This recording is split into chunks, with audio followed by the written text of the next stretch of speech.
जगद्गुरुं प्रचण्डधर्मसूरं तं वन्दे श्रीगुरुतारिणं वन्दे श्रीगुरुतारिणं। बोले जिनेन्द्र भगवान की जय हो, भगवान महावीर स्वामी की जय हो, भगवान के समवसरण की जय हो, वीतराम धर्म की जय हो, अहिंसा परमो धर्म की जय हो, निर्वाणी माते श्री की जय हो, परम पूज आचार्य प्रवर श्रीमद चिंतारण मंडलाचार्य महाराज की जय हो, श्री चौदा ग्रंथाधिराज की जय हो, शुद्धात्म देव की जय हो, जय हो। परम आराध्य महाजनवाणी सद्गुरु तारण स्वामी जिनेन्द्र परमात्मा की अमृत झरती हुई ये शुद्ध जिन देशना सद्गुरुदेव हम जगत के जीवों को श्री कमलवती जी ग्रंथाधिराज में सम्यक चारित्र का मार्ग क्या होता है, क्योंकि सम्यक चारित्र साक्षात मोक्ष का साधन है। सम्यक दर्शन सम्यक ज्ञान के साथ जो चारित्र होता है उसका नाम सम्यक चारित्र है। सम्यक दर्शन और सम्यक ज्ञान के बिना जितना भी जीव का आचरण है वह सम्यक चारित्र के खाते में नहीं जाएगा, क्योंकि सबसे पहले सम्यकता चरण है, इसके बाद संयमा चरण है। और जहाँ सम्यकता चरण और संयमा चरण मिल जाते हैं वहां पर नियम से स्वरूपाचरण होता है। क्या स्वरूपाचरण कब होगा? वास्तव में स्वरूपाचरण माने वीतराग चारित्र। कौन सा चारित्र? वीतराग चारित्र, सम्यक चारित्र। जब सम्यक दर्शन होता है तब सम्यक ज्ञान भी नियम से प्रकट होता है और उसके साथ जीव की जो संयममय प्रवृत्ति होती है और वो संयम का अवलंबन लेके वह सम्यक्ति जीव जैसे जैसे सारे पर और पर्यायों से, सारे विभावों से, विकारों से रहित होता हुआ, निर्भर होता हुआ, निराकुल होता हुआ अपने स्वरूप में जब रमण करना प्रारंभ कर देता है, सदुपयोग के साथ जो स्वरूप में रमणता होती है उसका नाम स्वरूपाचरण चारित्र है।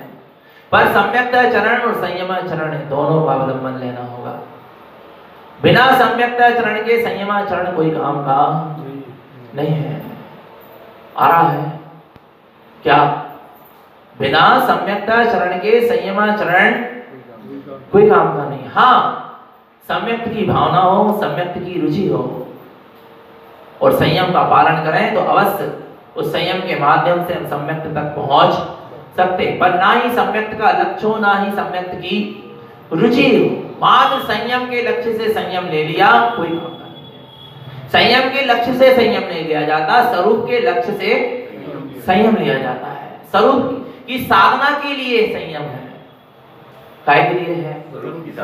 स्वरूप की साधना के लिए संयम है। संयम एक साधन है, साधन नहीं है। संयम एक क्या है? साधन है, साधन नहीं है। साध अपना निस्त्रिकाली भगवान आत्मा है, शुद्धात्मा है, हमारा भगवान आत्मा। यहाँ आचार्य भगवंत यही बात कर रहे हैं, सबसे पहले में पहले चिन्वैनम सत्यम। कमलवती जी का शुभारंभ भी हुआ है, अर्थात सम्यक चारित्र का ये ग्रंथ है और इसका शुभारंभ कहाँ से हुआ? जिनवैनम। सबसे पहले जिनेन्द्र परमात्मा के वचनों का क्या करो? श्रद्धान करो। पहले श्रद्धान पक्का होना चाहिए, सच्चा होना चाहिए, दृढ़ होना चाहिए, तो आपका ज्ञान भी सच्चा होगा और आपके ज्ञान में भी दृढ़ता होगी और फिर उसके साथ जो चारित्र होगा वो भी कैसा होगा? दृढ़ होगा। फिर वो चारित्र से जो सम्यक श्रद्धान और ज्ञान की दृढ़ता के साथ चारित्र का पालन करता है, संयम आदि का पालन करता है, वो अपने मार्ग से कभी विचलित होता नहीं है, डिगता नहीं। कितनी ही कर्म की क्या आए, धाराएं आए, कर्म की स्थितियां आए, कितने ही उसका स्वयं का मन परेशान करें, कितनी ही बाहर में प्रतिकूलताएं हो, पर वो अपने मार्ग से च्युत होता नहीं। कौन नहीं होगा? जिसका लक्ष्य सच्चा होगा, जो स्वरूप के लक्ष्य से संयम को धारण किया होगा, स्वरूप के लक्ष्य से मोक्ष के मार्ग में निकला होगा। और सच्चे श्रद्धान के साथ और सच्चे ज्ञान के साथ संयम को धारण किया होगा, वो जीव कभी अपने मार्ग से च्युत होता नहीं, मार्ग से कभी नीचे गिरता नहीं। आ रहा है भगवान आत्मा, प्रति समय शोध चलता है। कहा? सम्य ज्ञानी के अंतरंग में। किसके अंतरंग में? क्या चलता रहता है? शोध चलता रहता है।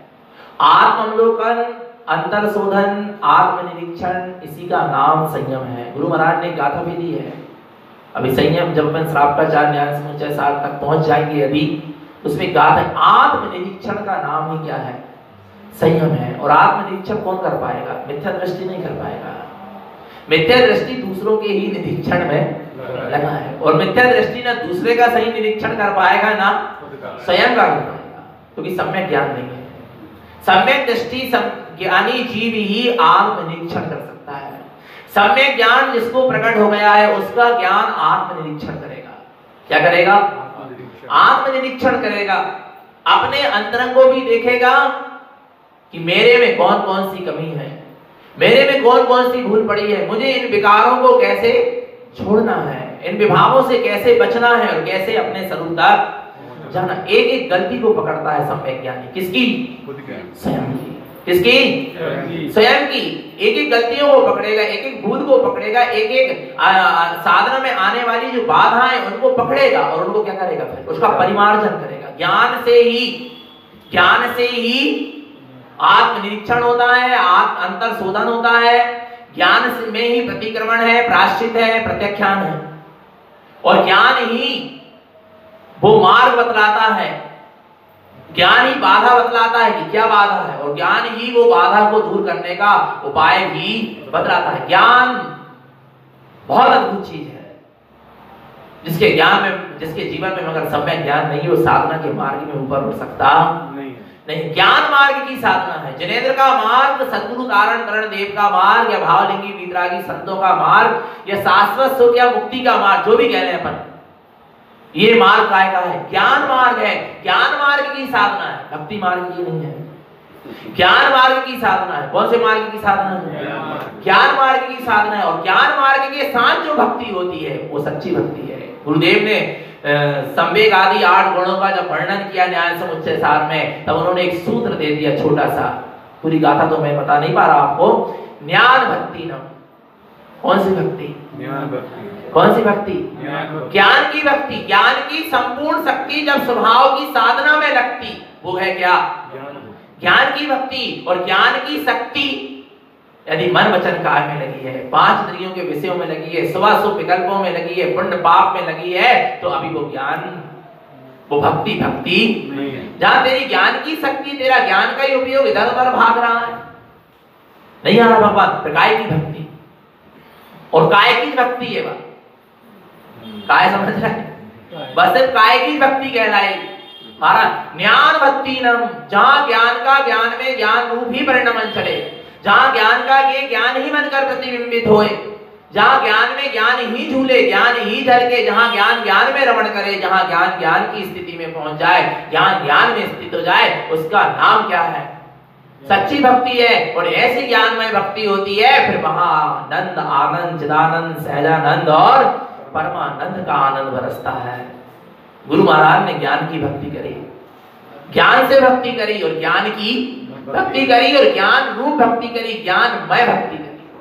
आ रहा है भगवान आत्मा। ये मार्ग है, तो हमको सम्यक चारित्र के मार्ग में चलना है ना। सारी प्रवृत्तियां क्या होते जाना? सिमटते चले जाना। विरक्ति प्रवृत्ति को सिमटाएगा। कौन? कौन सी? विरक्ति प्रवृत्ति। विरक्ति प्रवृत्ति को क्या करेगा? सिमटाएगा।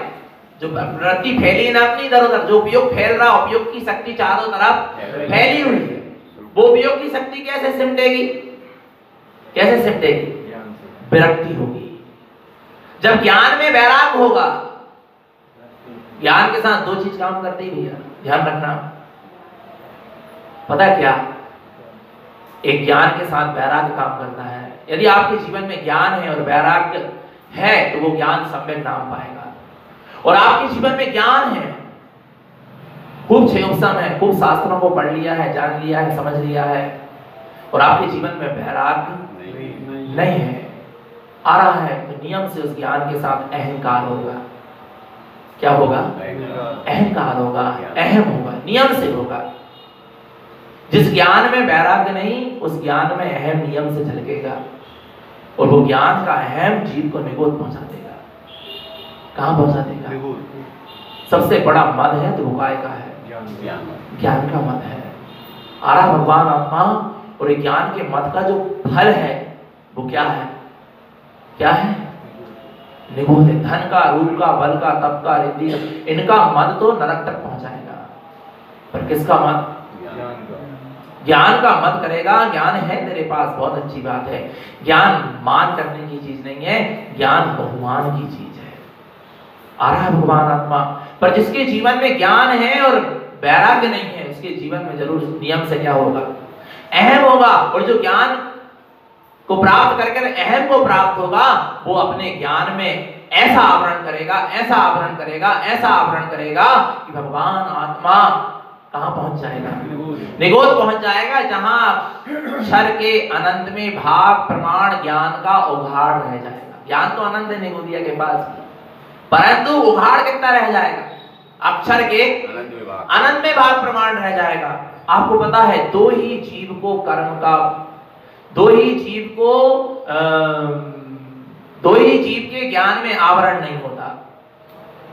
कौन कौन? कौन बताओ? दो ही जीव के ज्ञान में क्या नहीं होता? आवरण नहीं होता। कौन से जीव हैं ऐसे? एक केवल ज्ञानी। ये कौन है? केवल ज्ञानी, अनंत ज्ञानी, अरहंत परमात्मा के ज्ञान में आवरण। क्योंकि ज्ञानावरणी कर्म के 6 से ही तो क्या प्रकट होता है? केवल ज्ञान प्रकट होता है। मैं ये नहीं कह रहा हूं कि ज्ञानावरणी कर्म नहीं होता, मैं कह रहा हूं कि ज्ञान में आवरण नहीं होता। नहीं आ रहा भगवान आत्मा? विचार करना। और एक कौन है? निगोदिया है। उसने अपने ज्ञान में इतना क्या कर चुका है? आवरण कर चुका कि अब और आवरण की गुंजाइश ही नहीं आ रहा भगवान आत्मा। आ रहा नहीं। अक्षर के अनुमत में भाग प्रमाण ज्ञान का उभार है। समझना इस चीज को, जो आ रहा है समझ में। पूरी ज्ञान मार्ग की क्या है? साधना है। पर ज्ञान के साथ क्या होना चाहिए? वैराग्य होना चाहिए। क्या होना चाहिए? वैराग्य होना चाहिए। नहीं आ रहा समझ में? ज्ञान में क्या नहीं होना चाहिए? अहम नहीं होना चाहिए। देखना कैसे बताएं। जहां ज्ञान में अहम होता है, वहां सत्य जानने के बाद भी, अनुभव की बात नहीं कर रहा हूं, सिर्फ इंफॉर्मेशन। आ रहा है भगवान आत्मा? आ रहा है। सत्य की जानकारी होने के बाद भी जीव स्वच्छंदी होता है।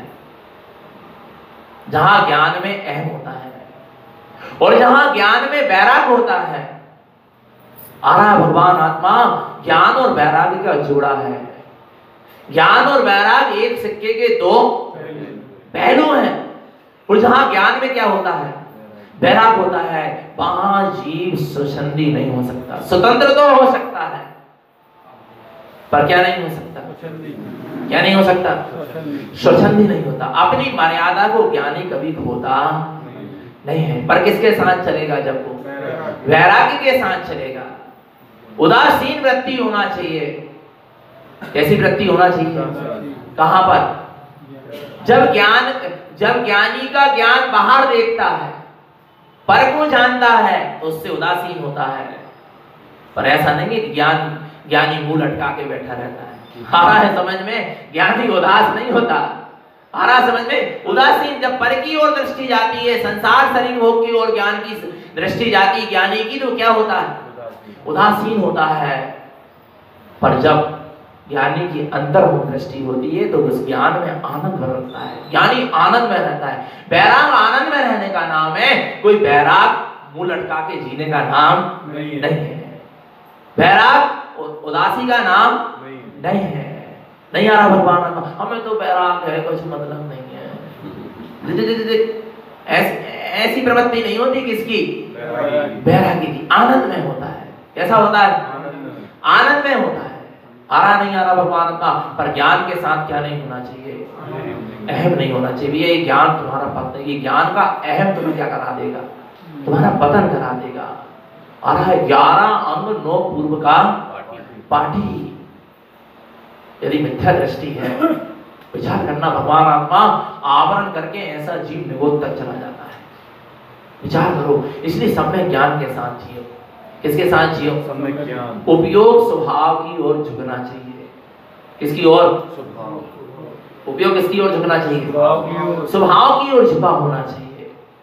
उपयोग स्वभाव की ओर झुका हो और फिर सारा परिणमन चले, कोई दिक्कत नहीं है। माने उपयोग की समर्पणता किसके प्रति होना चाहिए, स्वभाव के प्रति होना चाहिए। आ रहा नहीं आ रहा भगवान आत्मा, फिर कोई दिक्कत नहीं है। और उपयोग की समर्पणता किसके प्रति नहीं है, स्वभाव के प्रति नहीं है, तो फिर बहुत दिक्कत है, बहुत समस्या है। इसलिए कह रहे हैं विरक्ति प्रवृत्ति को क्या करेगी, समेटेगी। कौन, जब ज्ञान में आ जाता है कि इस 3 लोक में मेरे निज आत्म स्वभाव के अलावा मेरा और कुछ भी नहीं है। जब ज्ञान में ये बात बैठ जाती है तो उसको सारे संसार से क्या आ जाती है, विरक्ति जाती। सारे संसार में क्या क्या आ गया, अपने निज स्वभाव को छोड़कर सब, पुण्य भी आ गया और पाप भी आ गया। मैं ये नहीं कह रहा हूं कि इसने पुण्य पाप को छोड़ दिया है, बात अभी सिर्फ काय की चल रही है, विरक्ति की चल रही है। और जब पुण्य पाप आदि सारे संसार से उसको क्या आ जाती है, विरक्ति आ जाती है। आ रहा भगवान आत्मा, तो धीरे धीरे उसकी पुण्य पाप रूपी संसार से प्रवृत्ति भी क्या होती है, छूट नहीं रह पाएगी। अभी क्या होगी, सिमटती चली जाएगी। अर्थात उपयोग उन पुण्य पाप रूप संसार से क्या होगा, हटकर बचकर अपने में क्या होगा, सिमटता चला जाएगा। और जैसे जैसे उपयोग अपने स्वभाव में सिमटता चला जाएगा, सारी प्रवृत्ति भी क्या हो जाएगी, छूट जाएगी। निवृत्ति का मार्ग प्रारंभ होगा। और जहां से निवृत्ति का मार्ग प्रारंभ होता है, वहां से वीतराग चारित्र प्रारंभ होता है, वहां से उत्तम संयम प्रारंभ होता है, वहां से सम्यक चारित्र प्रारंभ होता है। कहां से होता है, जब विरक्ति पूर्वक प्रवृत्ति को समेटता जाता है, अपने उपयोग की शक्ति को जीव समेटकर अपने स्वभाव में लगाता चला जाता है। आ रहा भगवान आत्मा, और फिर जब निवृत्ति हो जाती है सारे पुण्य पाप रूप संसार से, फिर वहां से क्या प्रारंभ होता है, सम्यक चारित्र का मार्ग, वीतराग चारित्र का मार्ग क्या होता है, प्रारंभ होता है, निवृत्ति से होता है। पर विरक्ति पूर्वक ली गई निवृत्ति कार्यकारी है, और विरक्ति नहीं है और निवृत्ति ले लिए तो फिर वही दशा होगी जैसी पुष्प डाल की हुई थी, काली स्त्री के मोह में लगा रहा। निवृत्त तो हो गया पर विरक्त होके नहीं निकला था। नहीं आ रहा भगवान आत्मा, अपने चारित्र में अपने संयम में दोष लगा रहा था, क्योंकि विरक्ति से नहीं निकला। पहले क्या होना चाहिए, विरक्ति होना चाहिए, इसके बाद क्या होना चाहिए, निवृत्ति होना चाहिए। आ रहा भगवान आत्मा, पहले क्या करो, पहले क्या करो। एक जगह लिखा है, हे माताओं, तुम अपने पुत्र को मोक्ष के मार्ग में निकलने की अनुमति दो, देना, आज्ञा तो देना, पर पहले घर में ही रहकर उसको क्या बना देना, खींच खींच के खींचला बना देना। खींच खींच के खींचला का मतलब समझते हो, यदि खींचले का खुद अच्छे से ना रंधे ना छोड़े तो पापड़ क्या हो जाएंगे, फट जाएंगे। क्या हो जाएंगे, उसको इतना चढ़ो इतना चढ़ो इतना चढ़ो, और कच्चे खुद को तुमने यदि लोई बना के बेल भी दिया तो पापड़ क्या मिलेंगे तुम्हें, फट जाएंगे। नहीं आ रहा भगवान आत्मा समझ में। पहले खुद अच्छा क्या होना चाहिए, इतना रंधना चाहिए, इतना चुड़ना चाहिए कि जब लोई बना के बेलो तो जब वो सूखे तो फटे ना मिले। नहीं आ रहा भगवान आत्मा। ऐसे ही पहले घर में रहकर इतनी विरक्ति ला लो, इतनी विरक्ति ला लो, इतनी विरक्ति ला लो, अंदर से तुम्हारा ज्ञान इतना उड़ जाए ऊपर। विरक्ति का मतलब क्या, ज्ञान। गद्दा से चटाई में सोने लगना, बोलो ना, सोना मना नहीं कर रहा, चटाई में सोना प्रमाद नहीं आएगा। आ रहा भगवान, मना नहीं कर रहा कोई भी व्यवहार क्रिया के लिए, पर समझना नहीं आ रहा भगवान आत्मा। बिस्तर से उठकर चटाई में बैठ जाने का नाम विरक्ति नहीं है। विरक्ति उसका नाम ज्ञान तुम्हारा विभावों से ऊपर उठे, ज्ञान तुम्हारा पुण्य पाप रूप संसार से ऊपर उठे। नहीं आ रहा, ज्ञान में विरक्ति झलकना चाहिए। शरीर में मन वचन काय में तो विरक्ति कईयों की झलकी, और अपनी भी झलकी पूर्व भाव। मुनि व्रतधार आनंदवार कैसे हो गए, मन वचन काय की विरक्ति से, पर ज्ञान काय में विरक्ति झलकना चाहिए, ज्ञान में विरक्ति, ज्ञान की विरक्ति एक दिन मन वचन काया और सारे संसार से विरक्ति करवा देगी। ज्ञान को नहीं सुहाना चाहिए। किसको? ज्ञान को आत्मा के अलावा और कुछ सुहाना नहीं चाहिए। उसका नाम क्या है? सच्ची विरक्ति है। नहीं आ रहा भगवान आत्मा समझ में आ रहा है? पहले घर में रहकर क्या बन जाओ, खींच खींच के खींचला बना लेना, फिर अपने बच्चे को मोक्ष मार्ग में निकालना। नहीं तो क्या होगा? मोक्ष मार्ग में निकल जाएगा, लोई बन भी जाएगी कच्चे खूद की, तो क्या मिलेगी? फटी मिलेगी। पापा ऐसी साधना कैसी मिलेगी? टुकड़ों टुकड़ों में मिलेगी, अखंड साधना नहीं मिल पाएगी। साधना भंग मिलेगी, भ्रष्ट हो जाओगे मार्ग से। आ रहा भगवान आत्मा, पहले इतने क्या हो जाना? परिपक्व हो जाना। पर पता है ये ज्ञान में अहम इतनी जम से काम करता है कि सब कुछ सत्य जानने के बाद भी वो सत्य को स्वीकार करने नहीं देता, झगड़े नहीं देता, सत्य के प्रति समर्पित होने नहीं देता। ये क्या? ज्ञान का अहम। इस ज्ञान के अहम को थोड़ा सा क्या कर दो भैया, घटा दो। हम अपने से कह रहे हैं आ रहा भगवान आत्मा, नहीं तो तुम्हारी साधना में निखार नहीं आ पाएगा। तुम जिस लक्ष्य से निकले उस लक्ष्य को प्राप्त नहीं कर पाओगे। आ रहा भगवान आत्मा, विरक्त होके चलो। क्या होके चलो?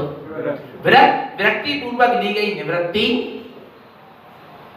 आ रहा है पुनः फिर तुम्हें संसार में डुबो सकती, पर बिना विरक्ति के निवृत्ति पुनः संसार में लगा देगी। आ रहा भगवान आत्मा, इसलिए क्या होते चलो? विरक्त होते चलो। अपने आत्म स्वभाव के अलावा हमें और कुछ नहीं सुहाना चाहिए। कल बात आ रही थी, किन किन से मुक्त होना है? अब्रह्म के भाव से, विकथा के भावों से, व्यसनों से और 5 इंद्रियों के विषयों से। क्योंकि ये चारित्र को निर्मल नहीं रहने देंगे। कौन? अब्रह्म का भाव। अब्रह्म का भाव समझते हो?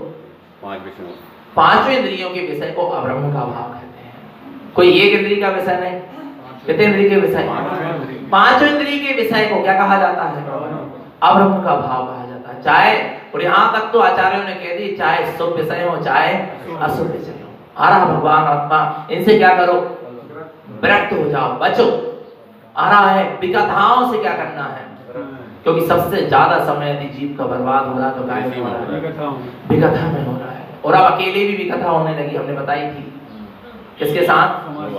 मोबाइल के साथ। व्हाट्सएप, फेसबुक, इंस्टाग्राम और यूट्यूब, टीवी, जो कुछ भी अकेला भी व्यक्ति व्यक्ता कर सकता है। आ रहा भगवान आत्मा, समझ लेना। इनसे क्या करो? इनसे क्या करो? दूर रहो। विरक्ति होना चाहिए। विकथा, जो आत्मज्ञानी साधक होता है उसको विकथा सुहाती नहीं है। हाँ, उससे तत्व की चर्चा करो। तो भी तत्व की चर्चा भी कैसा करता है पता है? मितभाषी होता है। तत्व की चर्चा के लिए भी कैसा होता है? मितभाषी। क्या कहलाता है? कम। तत्व की चर्चा भी करेगा तो कैसी करेगा? कम करेगा। आपने देखा आचार्यों के ग्रंथों को, सूत्र मिलेंगे, गाथा मिलेगी, थोड़ा बहुत गद्यांश भी मिलेगा, पर बहुत बड़ी व्याख्या नहीं मिलेगी। क्यों? भाषा समिति का पालन करने वाले होते हैं मुनिराज। तत्व की भी चर्चा करेंगे तो सीमित करेंगे। नहीं आ रहा भगवान आत्मा? तत्व की भी चर्चा करेंगे तो कैसे करेंगे? सीमित करेंगे। समझ लेना भगवान आत्मा, तत्व की चर्चा भी समय से अधिक कर देना क्या है? गलत है। आ रहा भगवान आत्मा, तत्व की चर्चा भी कैसी होना चाहिए? सीमित होना। सूत्र नाम गाय सो गई है, जामे संक्षेप में ही बहुत सार भूत। नहीं आ रहा भगवान आत्मा? गुरु महाराज ने एक छोटा सा सूत्र दिया, सो हम। इसमें इतना बड़ा रहस्य भरा पड़ा है कि इसको तुम कितनी इसकी चिंतन मनन करो, आ रहा है, और कितनी व्याख्यान करो, अपार है। ये छोटे छोटे सूत्र हैं पर इसमें गहरा रहस्य भरा होता है। ज्ञानी जी सूत्रों के माध्यम से उपदेश देता है, सूत्रों के माध्यम से चर्चा करता है। आखिर मिथ्यभाषी होता, कम बोलता है। तत्व की चर्चा भी करो तो कैसी करो? कम करो, सीमित करो। आ रहा है भगवान आत्मा, बहुत सुंदर मार्ग आचार्यों ने दिया है। इसलिए विकथा से क्या करो? बचो। व्यर्थ की वार्तालाप से कर सको तो जिन वचन के अनुसार बोलो। तत्व की चर्चा करो, और वो भी कैसी करो? सीमित करो। आ रहा है भगवान आत्मा, उसकी भी एक क्या होना चाहिए? मर्यादा होना चाहिए, सीमा होना चाहिए। आ रहा है और जो तत्व की चर्चा सीमित करते करते तत्व की चर्या में ध्यान देता है, क्या में ध्यान देता है, तत्व की चर्या को अधिक करता है और तत्व की चर्चा को कम करता है। आपको पता है मुनिराजों के पास कमंडलू होता है, कमंडल नहीं कहते इसको, क्या कहते हैं, कमंडलू कहते हैं। आपको पता है उस कमंडल में जब पानी भरा जाता है तो पानी भरने के लिए बड़ा छेद होता है, वो पानी निकालने के लिए छोटा छेद होता है। जिन्हें परमात्मा के अमृत को धारण करने के लिए आ रहा नहीं आ रहा, क्या चाहिए, मुख कैसा चाहिए, बड़ा चाहिए, पर निकालना हो तो उतने ही जितनी जरूरत है। नहीं आ रहा भगवान आपको समझ में, नहीं यार, एक कमंडलू भी आपको शिक्षा दे रहा है, नहीं दे रहा, बोलो ना, विचार करना भगवान आत्मा क्या, जिन्हें परमात्मा के अमृत को क्या करने के लिए, ग्रहण करने के लिए अपना मुख श्रद्धा का ज्ञान का क्या कर लो, बड़ा कर लो, आ रहा है, और जब निकालने की बारी आए तो क्या करना। पता है आपको लग रहा गुरु महाराज ने बहुत कुछ दे दिया, ये गुरु महाराज ये 14 ग्रंथ यदि पूरे मिला लें तो गुरु महाराज की साधना का अंश ही हो सकता है जो उन्होंने अंदर में करी।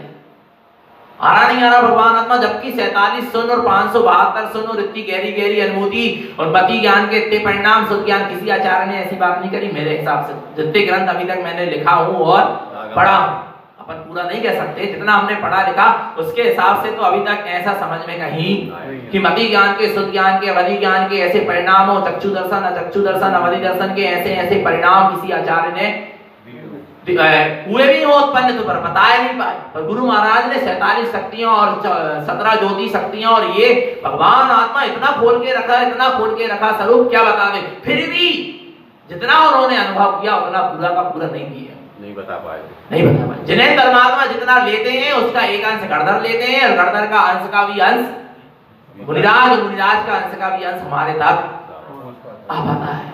फिर भी बहुत है, फिर भी क्या है, बहुत है। क्योंकि कल अपन ने पढ़ा था एक सूत्र, गाता सहस्र अक्षर की, गाता सहस्र अक्षर की और एक पद 2500 अक्षर की गाथा पढ़ लो, चाहे 1000 गाथा पढ़ लो, पर एक ढाई एक पद 28 को और एक 2.5 अक्षर की क्या पढ़ लो, आत्मा पढ़ लो। बात वो ये पूरे द्वाद सांग का सार, पूरे जगत परमात्मा की वाणी का सार निचोड़ यही है कि अपने स्वरूप को क्या कर लो, जान लो। तुम्हारे पास द्वाद सांग इतना विशाल है कि तुमको भी कथा का समय ही नहीं मिल सकता, नहीं आ रहा। तुम्हारे पास शास्त्रों का इतना भंडार है कि तुम्हें उसका चिंतन मनन करो, उसका अर्थ समझने का प्रयास करो, उसकी गहराई में जाना चाहो तो तुम्हारे पास विकथा के लिए और अन्य ग्रंथों को पढ़ने के लिए, अन्य माने मिथ्या शास्त्रों को पढ़ने का समय ही ना मिले।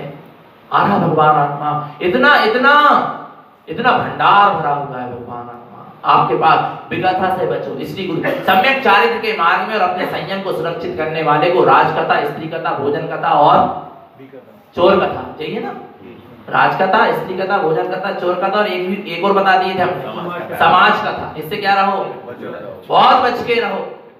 और समाज कथा राजकथा के अंतर्गत आ जाती, पर फिर भी अलग से इसलिए बताना पड़ रहा कि अलग से समझ में आ जाए भगवान आत्मा। आ रहा नहीं यार, बहुत बचकर रहो। यदि अपने समय को बर्बाद नहीं करना है तो अपने समय शक्ति सामर्थ्य उपयोग को बर्बाद नहीं करना है तो आपको पता है 1 मिनट की हुई विकथा 1 घंटा को बर्बाद करेगी। क्या मैं तो कम ही कह रहा हूं, 1 घंटा बर्बाद की बात।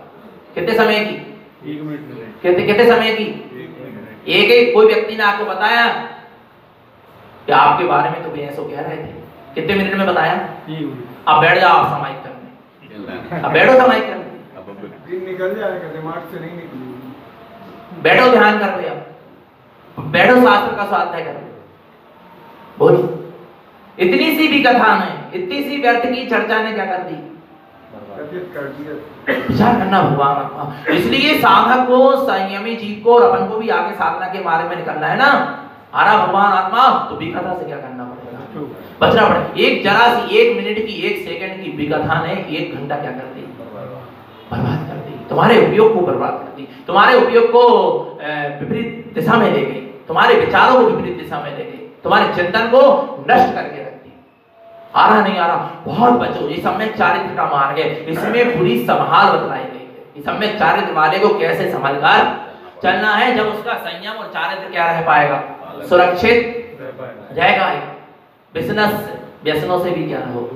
और हमने एक व्यसन बताया था आपको, जिनके सारे व्यसन छूट गए, पता काहे के, जुआ खेलना, मांस, ये तो मुख्य कह दिए गए। बुरी आदत का नाम क्या है, व्यसन। अब जितनी भी बुरी आदतें हैं, क्या क्या मुख्य रूप से कितने बताए गए, जुआ खेलना, मांस खाना, शराब पीना, परिस्थिति रमण, वेश्यागमन, चोरी करना, शिकार करना। और गुरु महाराज के अनुसार अभी श्राप का चारण समझेंगे जुआ खेलना क्या है। जुआ खेलना क्या है, गुरु महाराज बताएंगे जुआ खेलना क्या है। जुआ खेलना छूटा क्या नहीं छूटा। बहुत गहरा चिंतन है गुरु महाराज का, क्योंकि गुरु महाराज वैसे चले हैं तो वे भी सोच रहे कि हमारे शिष्य भी वैसे ही चले। जैसे हम शुद्धता पूर्वक मार्ग में चले, हमारे शिष्यों का भी शुद्धता पूर्वक मार्ग बनाना है। वे कह रहे हैं जैसे तुम अपनी शक्ति को, तुम अपने द्रव्य को दांव पे लगाते हो तो कभी हार होती है और कभी जीत होती है। इसी का नाम क्या है, जुआ है। ऐसे जीव अपनी शक्ति को, अपने उपयोग को क्या लगा रहा है, संसार की ओर लगा रहा है, अशुभ परिणामों में लगा रहा है, अशुद्ध भावों में लगा रहा है। तो क्या खेल रहे हो तुम, इसके साथ, स्वयं के साथ। और इसमें क्या होगी, हार ही हार होगी, कर्म का एक बंद होगा। जुआ आर्त ध्यान से कह दिया गुरु महाराज। जहां तक आर्त ध्यान चल रहा तब तक जुआ खेल रहे, तुम अपनी शक्ति को आर्त ध्यान में लगा रहे हो। विचार करना, भगवान आत्मा बहुत गहरा मार्ग दिया गुरुदेव ने, पर हम समझ नहीं पा रहे। समझना होगा इसको, और उस मार्ग पर हमको चलना होगा। व्यसनों से दूर रहो। जिनके सारे व्यसन छूट गए, पता है उनको एक व्यसन लग गया, पता काहे का, ख्याति का, प्रसिद्धि का, मान का, बड़ाई का, सम्मान का। आ रहा है, इन व्यसनों से साधु तक नहीं बचे।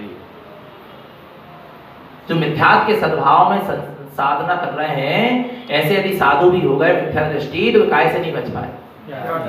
कंचन छूट गई, इनकी कामनी छूट गई। कंचन समझते हो, धन दौलत छूटी क्या नहीं छूटी, छोड़ के आए क्या नहीं आए। कामनी माने स्त्री भी क्या करके आए, पर क्या नहीं छूट पा रही, कंचन कीमनी और कंचन कीमनी और कीर्ति माने ख्याति, यश नहीं, नाम नहीं आ रहा। भगवान आत्मा विचार करना, चेतन आत्मा बहुत अंदर में बहुत सूक्ष्मता से पड़ी रहती है चीज। और इसका क्या लगा है जीव को, व्यसन। मान के लिए, यश के लिए, नाम के लिए, ख्याति के लिए इतना व्यसन लगा है इस चीज का कि फिर वो कुछ नहीं देख रहा, अपनी दुर्गति तक नहीं देख रहा कि मैं ऐसा करूंगा तो मेरी क्या हो जाएगी, दुर्गति हो जाएगी। आरा भगवान आत्मा अपने आप को नहीं देख रहा, और मेरे कारण से लाखों जीवों का घाटा हो जाएगा। आरा भगवान आत्मा विचार करना, बहुत बहुत ये सबसे खतरनाक व्यसन है।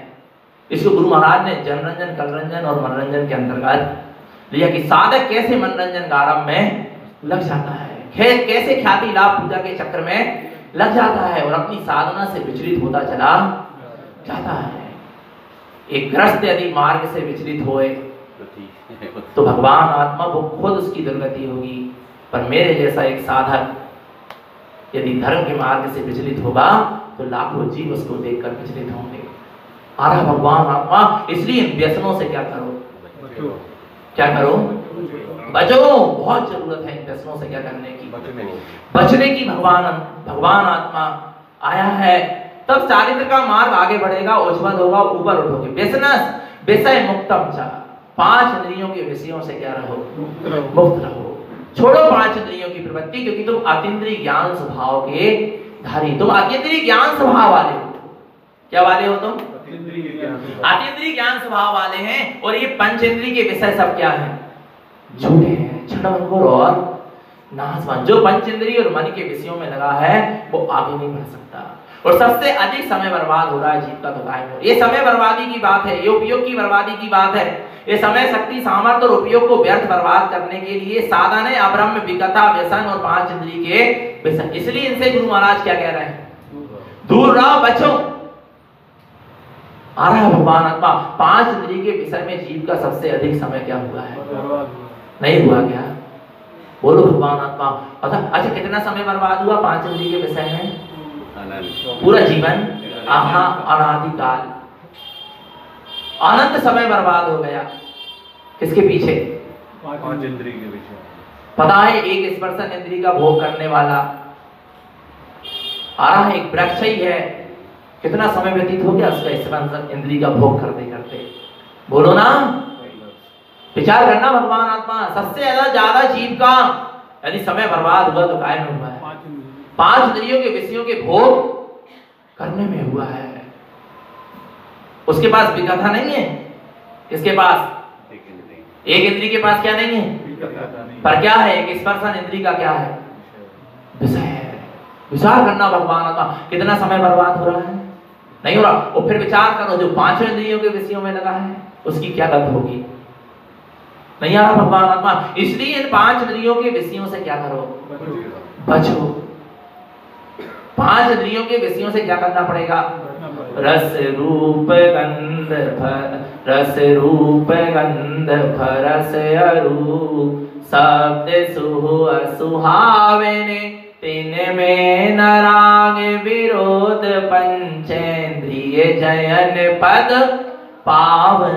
मुनिराज पांचों इंद्रियों के रस रूप गंध स्पर्श और शब्द, इन पांचों इंद्रियों के विषयों से क्या हो चुके हैं? ऊपर उठ चुके हैं। इनके शुभ और अशुभ विषय में उनको राग और विरोध होता नहीं, राग देश होता नहीं। पर इसकी साधना कहां से प्रारंभ होगी? बोले वो तो मुनिराजों की बात है, ऐसा नहीं है। श्रावक जब अभी से साधना प्रारंभ करेगा पांच इंद्रियों के विषयों से बचने के लिए, तब जाकर मुनि अवस्था में पांच इंद्रियों को पर विजय प्राप्त कर पाएगा। पांच इंद्रिय विजयी कहला पाए। और जिनको अभी से रस आता रहेगा पांच इंद्रियों के काय में विषय में, वो पंच इंद्रिय विजय को कैसे प्राप्त करेगा? नहीं कर पाएगा। वो साधु दशा तक पहुंच नहीं पाएगा। और पहुंच भी जाएगा साधु की दशा में तो पांच इंद्रिय के विषय में कहीं ना कहीं लगा रहेगा। चाहे अशुभ छूट गए पर शुभ विषय में तो लगा ही रहेगा। आह भगवान आत्मा, साधक का ज्ञान विरक्त हो चुका है इन सब चीजों से, वैरागी हो चुका है। कौन? साधक का ज्ञान वैरागी हो चुका है। भेष वैरागी का नहीं, ज्ञान वैरागी हो चुका है। आरा भगवान आत्मा, उसका ज्ञान इन सब विभागों से खूब ऊपर उठ चुका है। और आपको क्या कर रहा है? आप क्या करें? बच्चे कल आए हमारे पास, कहने भी दिन भर बोर नहीं होते? सही है ना। आपके पास खिलौने है, ना गाड़ी है, ना घूमना है फिरना है, ना पढ़ाई है, ना लिखाई, ना दोस्त है, ना मित्र है, ना मोबाइल है। हाँ, कहने के भैया बोर नहीं होते? कितनी अच्छी बात है बच्चों। मैंने कहा बोर ही होते हैं। मैंने कहा हम बोर ही हो रहे हैं। पता कैसे बोर हो रहे? बता दे। जिन परम पैनी सुबुध छैनी डार अंतर भेदिया वर्णादि अनुरागादि ते निज भाव को न्यारा किया।